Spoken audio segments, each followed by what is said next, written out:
aqui, já estou gravando agora. A nossa aula aqui do dia 24 de setembro. Feito. Como a gente tem vários instrumentos, tem violão aqui, tem, enfim, cavaquinho, tem solistas também, sopristas aqui online, uma galera diversa.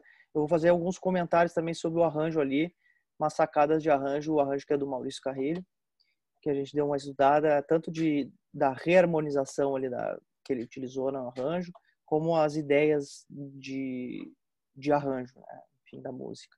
Então, basicamente hoje essas duas coisas, falar um pouquinho sobre a música, sobre o compositor e sobre o arranjo em si, que eu compartilhei com vocês lá. Quem não tem ainda, depois eu passo o link depois novamente para quem quiser. Um arranjo cavado ali, né? Cada um pegar a sua parte e dar uma estudada. Naturalmente, o mais estudado, a coisa mais estudada é a parte do violão aqui, que eu já dei e da harmonia que eu vou repassar aqui para todo mundo. Então a gente está falando sobre o Meira, né? Que a maioria da galera conhece o Meira como parceiro, né? Do Dino, né, essa parceria do Dino, principalmente da referência do Reginaldo Benedito Lacerda e depois Reginaldo Canhoto, que é a dupla de violões, né? Quem é mais do samba, quem vem ouvir mais samba se lembra bem, assim, claramente dos discos do 74, 76 do Cartola, que eles estão lá, são discos bem conhecidos e que é essa dupla de violonista, né? Tem uma faixa do disco lá que é o Alegria, em que o Cartola vai chamando músico por músico e fala Dino, Meira, chamando os violonistas, nomeia os músicos ali, né? Quem já ouviu o disco deve se lembrar desse, antes de eles tocarem o Samba Alegria, né? Que eles chamam um por um canhoto, tal, vai chamando um. Então, boa tarde a quem tá chegando aí, chegou bastante gente agora aí, então saudar aí quem chegou agora também. Então esse cara aí, eu vou falar um pouquinho algumas coisas básicas dele e também algumas curiosidades. O Meira veio de Recife, né? E ele vai no Rio de Janeiro, depois ele vai no Recife ainda. Ele tocou com o Luperce, né? No grupo do Luperce, no Voz do Sertão.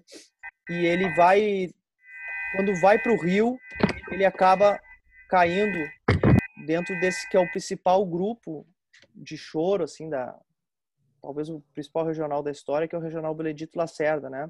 E o Regional do Canhoto. Então ele acaba se tornando, né, o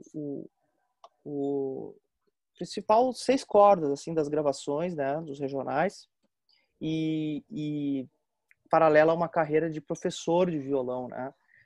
Então ambas as carreiras deram certo, né? Interessante. Acontece com alguns músicos, né? Mas a dele realmente foi dentre os 3 violonistas, por exemplo, que ele deu aula, o Baden, o Rafael Rabelo e o Maurício Carrilho foram alunos dele, né? Então vocês imaginem que talvez os 3 principais nomes do violão tiveram aula com o Meira, né? Então, quer dizer, deveria ser um professor muito bom, né? Os frutos do ensino dele também foram legais. Ele, enfim, gravou as músicas dele também. A principal atividade não é de compositor, né? Mas apesar de ter sido gravado por vários desses artistas que a gente conhece, né? Elisete Cardoso, enfim, todos os grandes artistas aí gravaram essas músicas, algumas composições dele que ficaram conhecidas. Luiz Gonzaga, Nelson Gonçalves, Isaurinha Garcia, enfim, uma série de músicos de sucesso ali que gravaram ele. A Nana Caymmi, enfim, vários artistas que gravaram ele e fizeram a obra dele também de compositor conhecida, né? Uma curiosidade, já que eu fiquei sabendo também, assim, através de as conversas aí, do Meira, é que, assim, o Meira era confidente, amigo pessoal do João Pernambuco, né? Vocês devem saber que o João Pernambuco é o responsável pela primeira escola de violão da música brasileira, né? O primeiro cara a montar, assim, tal qual o Ernesto Nazaré fez pro piano, assim, o João Pernambuco é um personagem do violão, assim, de ter criado essa primeira escola de violão brasileiro, né? Só que o João Pernambuco era um cara muito espiado, né? Ele tinha muito medo que roubassem as músicas dele, né? Então ele não mostrava as músicas em público, né? e escondia muito assim as composições, tinha um cuidado assim notório assim de não mostrar as músicas. Ele era muito amigo do Meira, e pro Meira ele mostrou muitas dessas músicas, e o Meira registrou isso, e o Meira acabou salvando uma parte da obra do João Pernambuco por ter sido amigo e tal, e ter registrado essas músicas, escrito alguma coisa, e ter salvo, né? Porque depois que ele partiu, boa parte da obra dele se perdeu mesmo na memória dele, mas o que ficou, o que tinha ficado com o Meira, né? Também por ser professor, ter a coisa o hábito da escrita, leitura musical, acabou salvando a obra desse gênio que era o João Pernambuco, né? Então, curiosidade, mais uma dele como professor de música e tal, como essa personagem aí central, né? Ambos pernambucanos, João Pernambuco e o Meira, amigos pessoais, e que com uma diferença de idade, mas que com o Meira ter salvo também, né? Essa parte da obra aí mas já se sabe que boa parte da obra do João Pernambuco é uma obra que ficou para trás, assim, que não foi registrada, não foi escrita, não foi gravada, né? Então, imagina, o que a gente já conhece já é genial, imagina o que ficou, né? Então, outra curiosidade, confesso que eu vi hoje aí, há pouco tempo, eu estava olhando mais algumas coisas sobre a aula de hoje, e descobri que o Arranca-Toco se chamava Primavera, o nome desse choro. Anteriormente se chamava Primavera, depois foi renomeado como Arranca-Toco. Então, essa música aí, que nas rodas de choro é conhecida em sol maior, né? E eu até vou propor para vocês, como eu tô aqui em Floripa, eu tô na casa do Geraldo Vargas, bandolinista aqui de Floripa. No sábado, a gente vai fazer uma tocada dessa música aí. Convido todo mundo pra gente tocar ela no tom original. Original não, nesse tom de sol maior, que é o que se toca nas cordas e tal. Vou mandar uma cifra pra galera fazer até o sábado, eu mando pra todo mundo pra gente tocar junto ali. E uma parte também pra quem quiser tocar em sol maior, que é o tom pro bandolim. Eu acho que já tirou, João, em Fá aí? Tirou em Fá também ou tirou em Sol? Não, eu toco em sol, É, mas eu só li ela em Fá para gravar lá pro bandão lá, mas porque eu não ela tem corda solta ali no Sol, ela é bem melhor, né, em Sol, né? Ela Uhum. fica para as cordas, e imagino que também eu não solo no violão, mas imagino que pro violão ela fique mais fácil também em Sol. Então, pro sábado, como eu convidei o Geraldo para fazer essa participação aí, para quem não conhece o Geraldo, músico aqui de Florianópolis, né? Coordenador aqui da Escola Portátil de Música, aqui de Floripa, vai participar da aula também no sábado, tocar um pouco, e a gente também vai aproveitar para tocar ela, trocar de tom, que é essa história que eu falo para todo mundo, aí você não tem, para qualquer instrumento aí, você tem que trabalhar muito transposição, principalmente os acompanhadores aí. Às vezes é mais importante do que saber 10 músicas, saber uma música em 10 tons, né? Porque daí a gente começa a decorar os caminhos, e não apenas a cifra, né, da harmonia. Então, no Matias, sábado, pode falar, Marco. tá bem assim de alunos a escola aí, em prol do choro, né? Como é que tá em Floripa? Tá legal, tá muito legal. Aqui tem um movimento muito bom, né? Coordenado pelo Geraldo aqui, e uma galera participando da escola, e os festivais, né? Que infelizmente esse ano não deu para ser realizado por causa da pandemia, mas já próximo tu tem que vir, Marco. Aí uma galera da oficina esteve aqui, né? Levanta a mão só para ver quem é que tá. O Léo veio, o Marcelo veio, a Dilson, Ezequiel, o João, aí uma galera foi aqui. Me lembro que a gente chegou a ter quase 30 pessoas aqui da oficina de choro se juntando com o núcleo da Portátil de Floripa aqui. E muito legal o festival de primavera, feito aqui no lugar, na capela, aqui no Campeche, no sul da ilha, né? Então é um lugar propício também para fazer choro, né?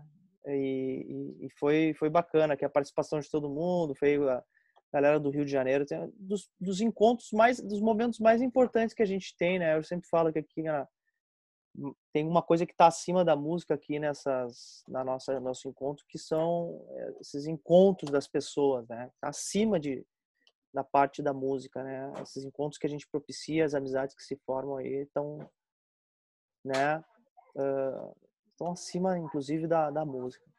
Então tá muito legal te respondendo aí, né? Enfrentando as dificuldades naturais aí desse momento de pandemia, né? Então, gente, vamos lá. Falei um pouquinho do compositor, quem chegou depois aí, estamos falando um pouquinho sobre o Meira, tá?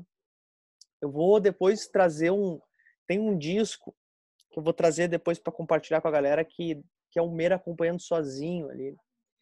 Eu vou trazer depois para vocês ouvirem mais especificamente ele acompanhando sozinho, porque a gente vê ele com o Dino, então, segundo violão, às vezes fica confuso de ver, mas eu vou trazer umas coisas mais para frente aí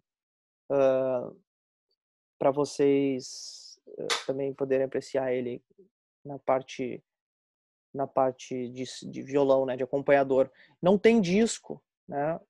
Não tem um disco específico, né? Um disco de carreira dele de solista, né?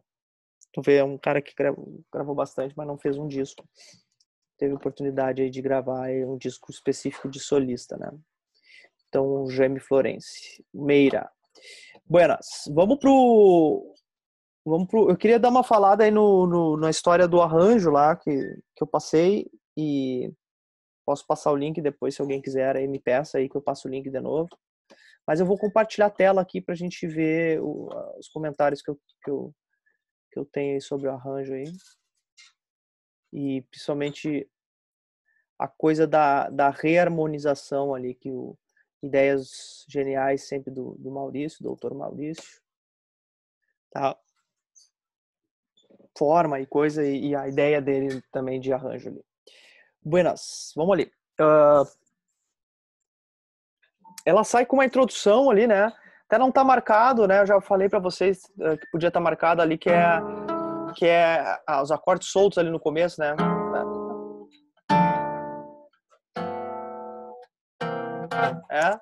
Ó, alguém tá riscando a tela aí já, ó. Alguém já começou a riscar a tela aí. Não sou eu.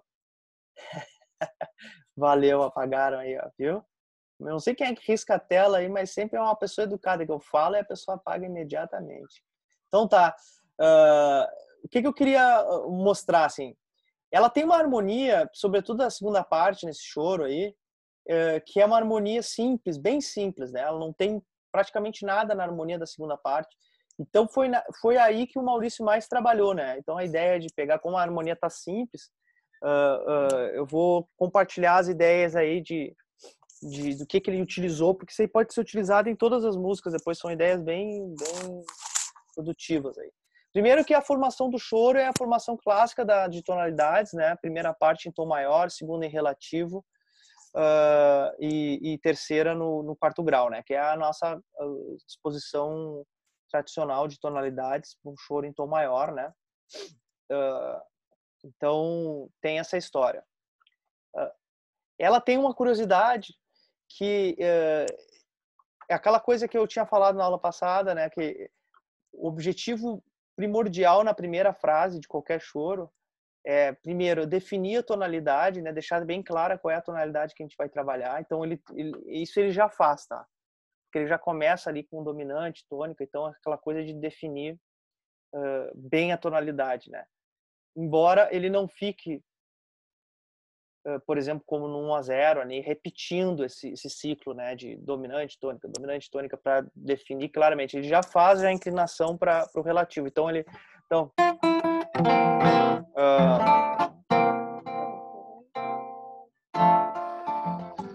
Lá 7, Ré menor, né? Então ele já na segunda, no terceiro e quarto compasso ali, ele já, indicando aqui pra galera que não tá vendo, aí já inclina pro nosso relativo ali. Eu já falei um pouco na aula passada, até vou mostrar as variações, as possíveis variações de levada, né? Mas ela é um choro sambado, né? Se vocês contarem ali, trecho de 16 compassos, né? A parte tem 16 e com levada de samba. Então aquele clássico choro sambado, né? O samba choro, né? Ele é os sambas choros, né? Aqueles que tem 32 compassos, eles vão acontecer, vão aparecer, sobretudo depois do Jacó, tá? O período do Pixinguinha, por exemplo, o período ali desses compositores antes do Jacó, né? Eles não têm Até estava conversando com o Elias, que está num estudo bem forte sobre isso, e a gente não conseguiu localizar, até abro aí para a mesa, e se alguém se lembrar de algum samba-choro anterior ao samba-choro do Jacó, né? A gente não localizou, não achou no repertório nada. Ou seja, meio que o Jacó inaugura isso. O próprio Pixinguinha vai fazer o único samba-choro que a gente lembrou dele, que é aquela música que já é depois que ele tem que tem letra do Vinícius, né? Como é que é o nome da música?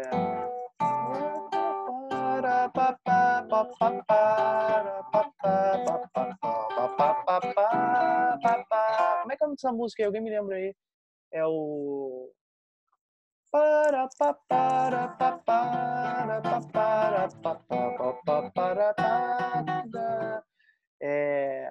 Mundo Melhor é o nome dessa música aí. Mundo Melhor, tá? Que é uma parceria que a letra é do Vinícius, né? E é o único samba-choro que a gente localizou, porque tudo antes até tinha choro sambado, né? A gente falou sobre isso aí já, né? Um assunto que a gente já tocou, mas a gente vai sempre evoluindo um pouquinho o assunto aí. Então, os sambas-choros, esses de 32, são uma coisa bem depois, né? Vamos dizer assim que depois dos anos 50, praticamente. Antes, a gente tinha esses choros sambados, né? Como é esse aqui, do Arranca-Toco. Então, a levada de samba, só que a estrutura harmônica e o tamanho da música com 16 compassos, né? Com frases de 4 compassos, que é o que acontece aqui nela, tá? Eu vou riscar, agora sim eu vou riscar aqui, né? Depois eu deixo vocês riscarem a partitura aí. Então, eu vou riscar aqui, só para mostrar aqui, então, frase 1, né? Pá, né? Frase 2. Então, a primeira frase.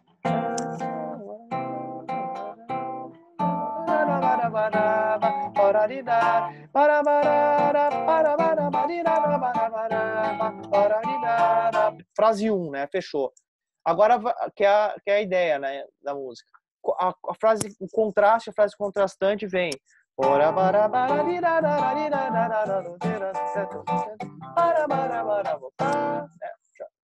Botei um a mais aqui. Beleza. Então, de novo, a repetição da frase 1, exatamente igual, né? Aquela tradição que ele...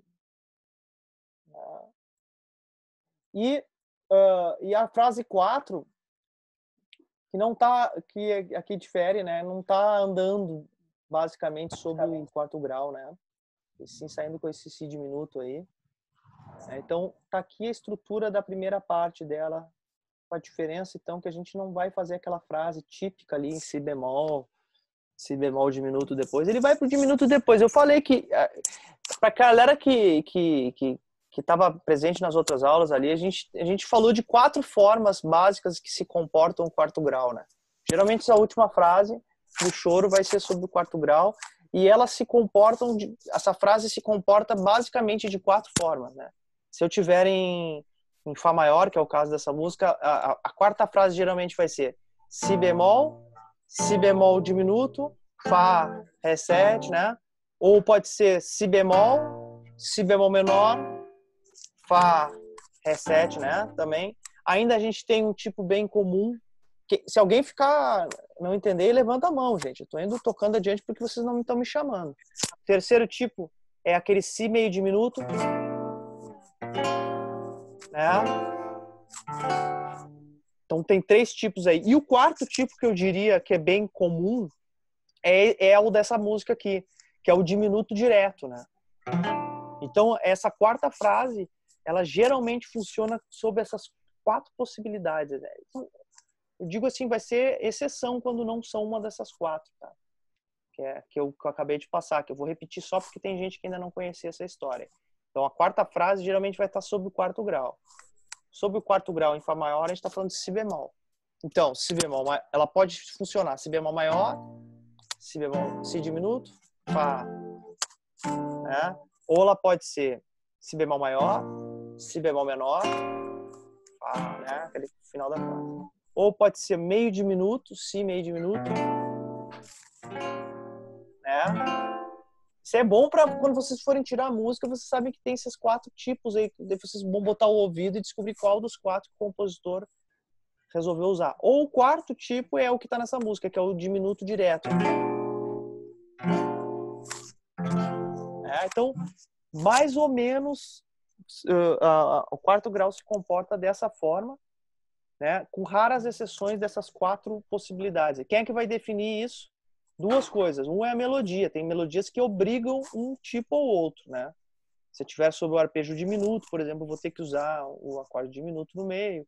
Se eu tiver sobre a nota do acorde menor, eu vou ter que fazer. Ou às vezes é facultativo, a nota não está sob nenhum dos arpejos, então eu uso o que eu bem entender, o que eu achar. Existe um tipo ainda que daí é meio quase que dizer assim tosco, né? Tem poucas músicas assim que vão ter, mas é, por exemplo, se eu tiver em quarto grau, si bemol, dó 7, é um tipo mais assim bruto, né? Como diria. Então pode botar assim essas 5 maneiras. É bom saber as 5 maneiras, porque quando vocês estiverem tirando música, vocês vão ter que estar com o ouvido treinado para saber qual maneira que utilizou, né? Lembrando que isso aí, geralmente as introduções, sobretudo as introduções de samba, boa parte aí das introduções vão utilizar essa frase, tanto melódica quanto harmônica, essa parte da música como introdução, né?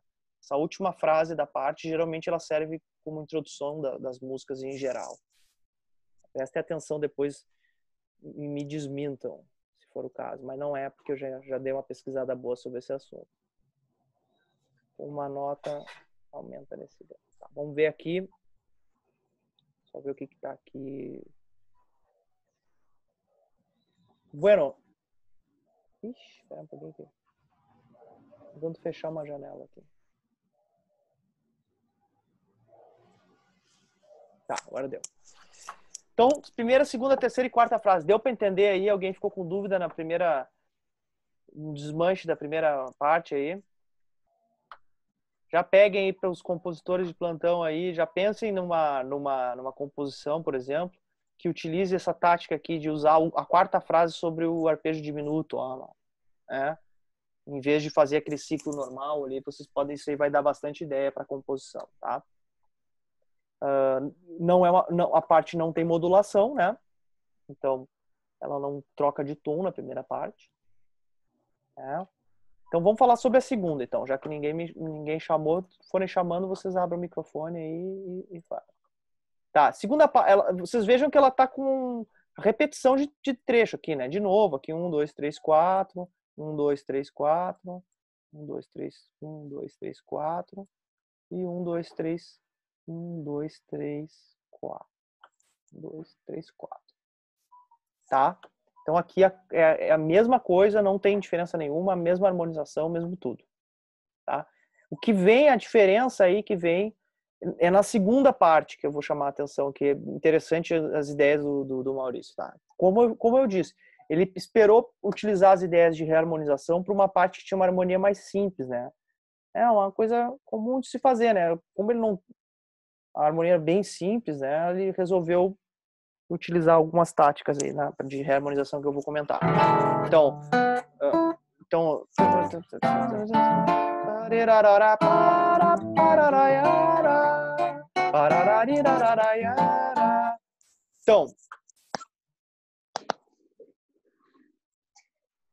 primeira frase, né? Ele tá indo pro... Primeiro que ele tá indo pro... Já se viu que ele tá indo pro relativo, né? Menor ali. Não tem o que comentar, né? Que discutir ali. Vou botar no mute a galera que tá entrando aí. Pô, já estão entre quantos aí, hein? Beleza, galera. Continuem compartilhando aí, chamando a galera, porque a gente tá entre uma galera aí. Então, primeira parte tá indo pro relativo, estamos indo para Ré menor, tá? Ele começa com 5 do 5 ali, nada demais, e vai e faz o reset para ir pro quarto grau do tom menor. Tá entendido isso aí? Relax, né? Agora que vem uma ideia que eu achei interessante aqui do Maurício, olha só. O que ele vai fazer aqui? Na segunda frase, ele tá sob o quarto grau, né? Ele vai fazer Sol menor 6. Quem é Sol menor 6 aí, galera, que já se antenou aí? O acorde menor 6 é um acorde disfarçado. Quem é?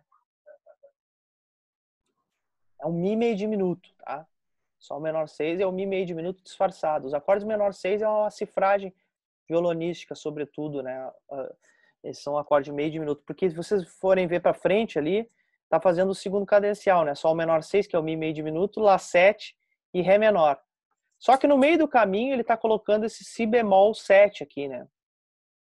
Que é aquele que a gente chama que é o subquinto do quinto, tá? Quem não entender, mais uma vez eu tô pedindo para levantar a mão aí, hein?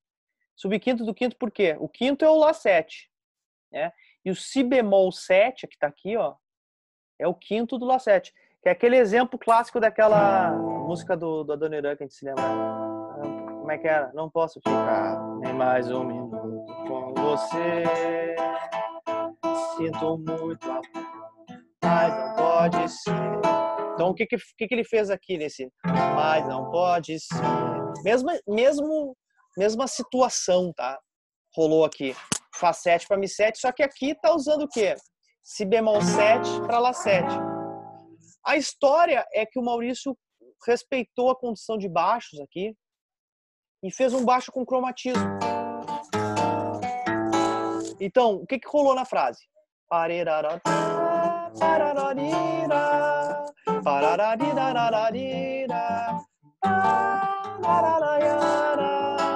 Então, olha o que a harmonia básica seria. E olha o que virou. Então, ideia simples, nada demais, só que o resultado bonito, né? Sol menor 6, Si bemol com baixo Lá bemol e Lá 7 subindo cromático ali pro Lá 7, né? Então, funcionou. Tá? Então, primeira frase rolou aqui, então. Primeira e segunda frase, né?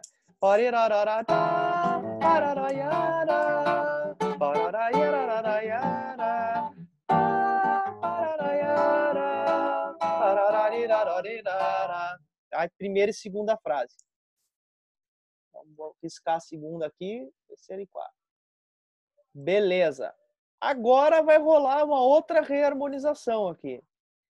Você sabe que cada acorde dominante tem um acorde diminuto correspondente que é um dominante também, né? Então, no caso de Mi 7, é o Si diminuto aqui, né? O Sol sustenido diminuto, como